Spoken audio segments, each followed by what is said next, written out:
So hello everyone, how are you all? I hope आप सभी अच्छे होंगे एंड आप सभी का स्वागत है हमारी आज के वीडियो में। और आज के इस वीडियो से हम लोग सीरीज़ की फाइनली शुरुआत कर रहे हैं एंड आई थिंक आपने वो बैकड्रॉप वाला वीडियो देख लिया होगा कि हम कहानियों के थ्रू कोडिंग सीखने की कोशिश कर रहे हैं। तो आज हम लोग सीखेंगे वेबसाइट और वेबसाइट डिज़ाइनिंग क्या होता है। तो हमने अभी तक देखा कि परी ने HTML लैंग्वेज सीखना चाहा। उसके लिए उसने इंटरनेट पर वीडियोस देखे, चीज़ें पढ़ी और फिर वो अपने ही माइंड में कुछ ना कुछ उससे रिलेटेड स्टोरीज़ बनाने लगी ताकि उसे ये जो कॉम्प्लिकेटेड से टॉपिक्स हैं वो थोड़े इजीली समझ में आ जाएं। तो उन कहानियों के थ्रू हम भी समझने की कोशिश करेंगे कि ये कॉन्सेप्ट्स क्या हैं और इसको रियल लाइफ से कैसे करेक्ट कर सकते हैं।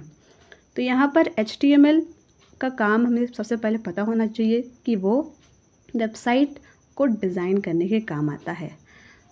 बट ये वर्ड्स सुनते ही उसके माइंड में एक क्वेश्चन आया कि ठीक है, ये तो मैंने सुन लिया, बट अब इसको मैं याद कैसे रखूँ ज़्यादा टाइम के लिए कि HTML का काम वेबसाइट डिज़ाइनिंग का होता है। तो उसने फिर कुछ सोचा अपने मन में और उसने एक इंसिडेंट याद किया अपने घर का कि कुछ टाइम पहले उसका घर रेनोवेट हो रहा था। उस टाइम पर घर का ब्लूप्रिंट या डिज़ाइन कि कौन सी चीज़ कहाँ होगी, बेड कहाँ रहेगा, कौन सा डोर लगेगा और ऐसे रिलेटेड बहुत सारी बातें, कहाँ अलमीरा होगा, कहाँ फ्रिज होगा, चीज़ों की पोजिशनिंग।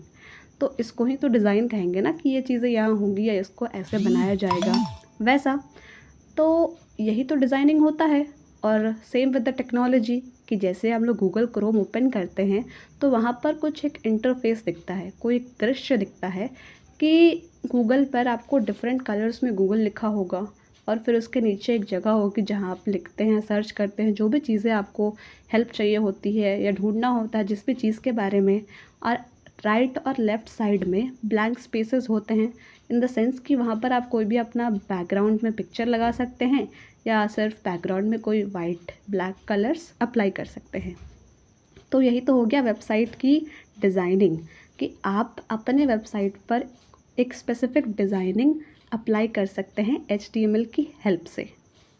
सो जैसे उसके घर में जब रेनोवेशन हो रहा था तब उसके पेरेंट्स ने कुछ डिज़ाइंस दिखाए थे कि यहाँ पर ऐसा होगा, वहाँ पर वैसा होगा। वैसे ही जब भी कोई दिक्कत होती है उसे तो वो गूगल पर सर्च करती है चीज़ें और उस वेबसाइट को जब ध्यान से ऑब्ज़र्व करती है तब उसको दोनों के बीच का रिलेशन समझ में आता है कि घर की डिज़ाइनिंग क्या होती है और वेबसाइट की डिज़ाइनिंग क्या होती है। जो कि हर घर की अलग डिज़ाइनिंग हो सकती है और हर वेबसाइट की अपनी अलग डिज़ाइनिंग होती है। तो यही तो हो गया वेबसाइट और वेबसाइट की डिज़ाइनिंग कि जितने भी हमने डिस्क्रिप्शन दिया या आपको डिटेल्स बताई एक पर्टिकुलर वेबसाइट की, वो हो गई उसकी वेबसाइट की डिज़ाइनिंग।